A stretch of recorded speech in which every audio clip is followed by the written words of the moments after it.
Hai, welcome to the channel. Thank you udah klik video ini. Gue Eka Sonam, dan di channel ini gue akan meng-share proses gambar yang sudah gue buat, dan juga sambil kita ngebahasin berbagai macam hal. Sebelum kita masuk ke videonya, jangan lupa untuk like video ini, komen di bawah, dan subscribe. Dan jangan lupa juga untuk follow Instagram gue di @sonamdoodles. Tanpa menunggu lebih lama lagi, kita langsung masuk aja ke videonya. Di video kali ini, gue ngegambar Raiden A, karakter bintang 5 game Genshin Impact. Salah satu game favorit gue. Sedikit background tentang karakter Raiden A. Dia pengguna polearm atau tombak, dan elemen dia itu elektro atau listrik. Tapi di video kali ini, gue nggak akan ngebahas banyak tentang karakternya. Komen di bawah aja kalau kalian tertarik untuk mendengar background story karakter di video berikutnya. Mungkin gue mau ngebahas soal pengalaman gue untuk digital drawingnya dulu aja. Disclaimer dulu, gue bukan expert dan masih banyak yang gue belum bisa. Jadi gue cuma mau share aja apa aja sih yang udah gue pelajarin, dan semoga ada yang bisa didapat abis nonton video ini. Mungkin gue akan bikin beberapa episode supaya penjelasannya bisa lebih dimengerti dan gak diburu-buru. Yang pertama mau gue bahas itu adalah hardware dan software. Kalian nggak perlu drawing tablet, drawing pad, atau tablet in general. Untuk mulai drawing secara digital, kalian bisa pakai HP kalian aja, dan nggak perlu HP yang fancy selama kalian bisa install aplikasi untuk gambarnya. Gue mulai belajar digital drawing itu di 2017. Ini gambar pertama gue di HP pakai jari. Karena pada saat install itu masih norak-noraknya, nggak tahu itu cara gambar yang bener gimana, apa itu artinya layer. Gue cuma sembarang coret-coret aja, pakai sketsa yang udah gue bikin sebelumnya di kertas, dan gue coba warnain secara digital. And itu berantakan banget. Baru kemudian gambar berikutnya, gue mencoba gambar Lucario, salah satu Pokemon, di foto gue. Terinspirasi dari salah satu Instagram yang jago banget gambar Pokemon di foto-foto dia. Gue mencoba bikin itu, dan dari situ gue mulai ngerasa oke, digital drawing cukup menarik untuk dilakukan. Ada banyak tutorial digital drawing di YouTube yang bakal bantu kalian kalau kalian baru mau mulai belajar. Gue juga nonton banyak banget video yang menurut gue cukup sangat membantu di saat gue sama sekali nggak tahu harus mulai dari mana. Anyway, untuk stylus juga nggak perlu beli yang mahal-mahal.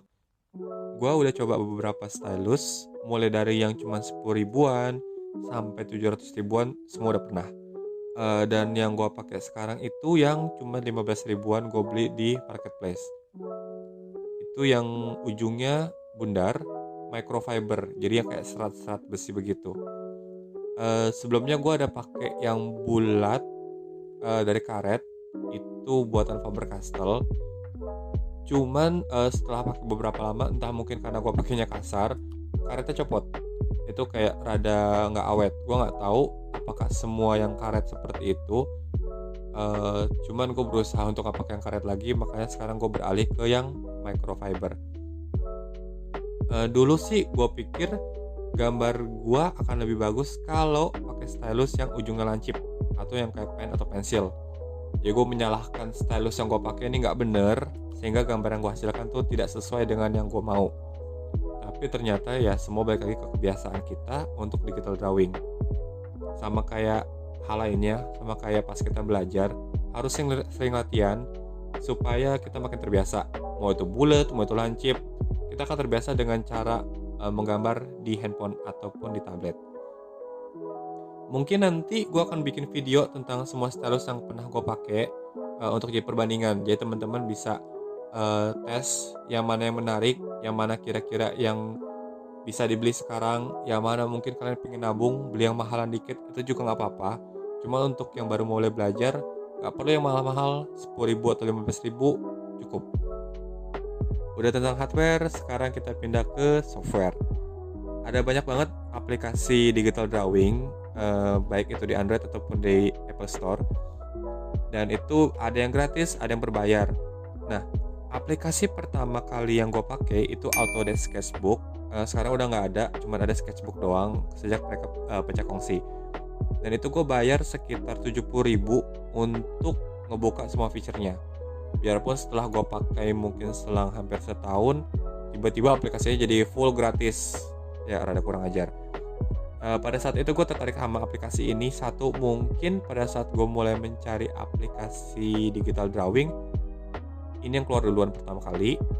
Dan yang kedua, pas gue coba itu interface-nya bersih banget. Jadi nggak ribet, nggak banyak tulisan-tulisan, mudah dimengerti, mudah dipelajari. Dan yang ketiga, pada saat itu ada Color Library Copic. Ini contohnya pada saat masih ada.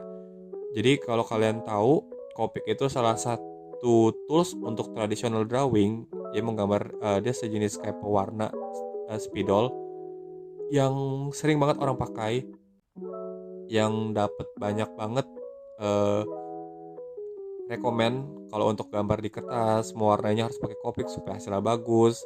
Tapi harganya sangat luar biasa. Karena itu gue nggak pernah beli, tapi penasaran.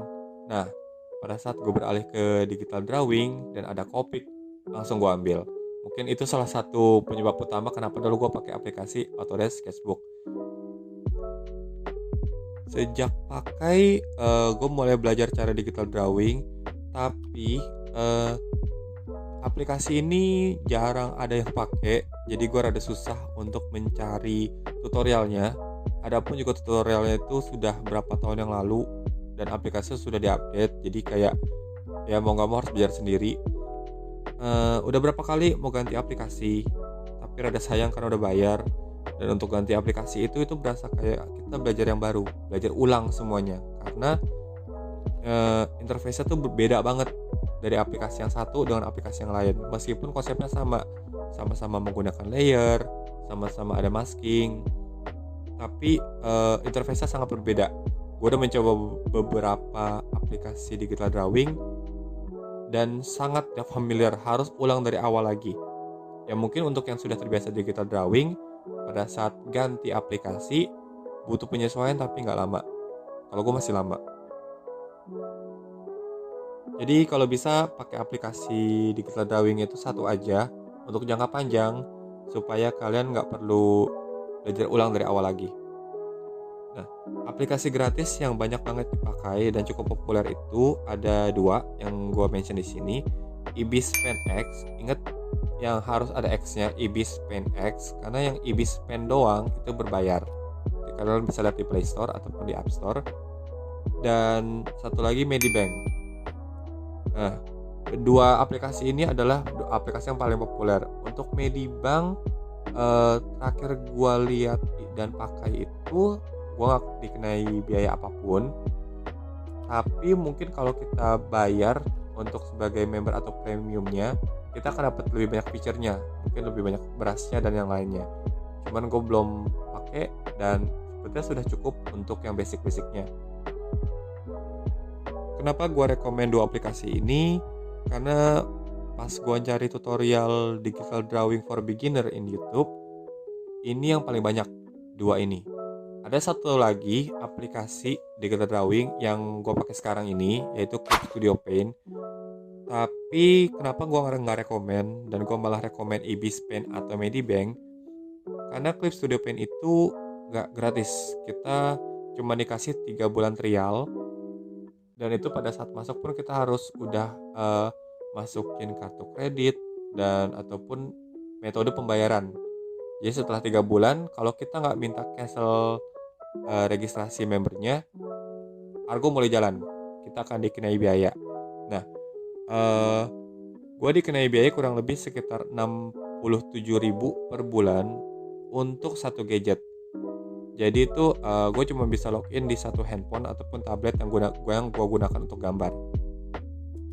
Kalau untuk multiple gadget, harganya harusnya lebih mahal.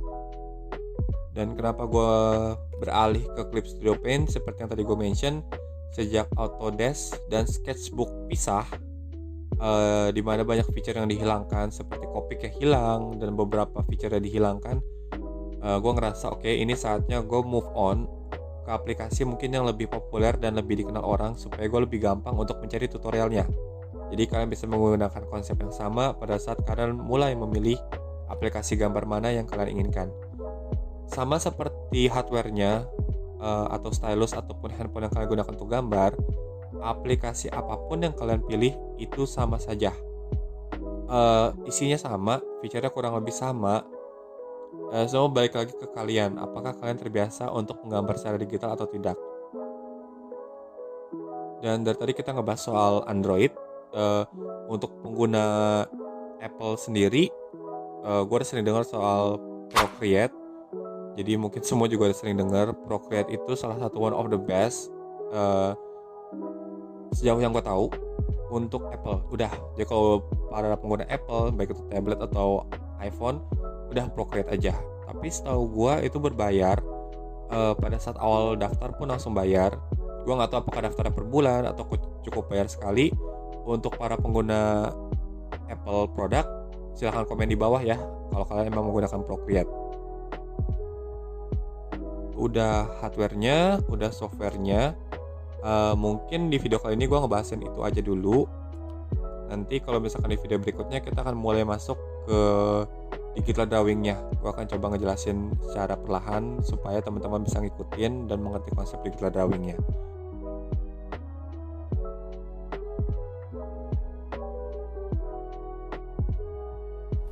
Ya, ini gambar udah jadi total pengerjaannya kurang lebih sekitar 7 jam, ditambah 1 jam untuk sketsa awal di kertas. Dan untuk layer yang digunakan berjumlah 21 layer. Di video kali ini, kita sudah ngebahas soal hardware dan software yang digunakan untuk menggambar digital. Sorry kalau misalkan ada informasi yang salah atau tidak sesuai, bisa langsung komen aja di bawah. Untuk video berikutnya, gue akan ngebahasin soal layers. So, thank you for watching and I see you next video. Bye.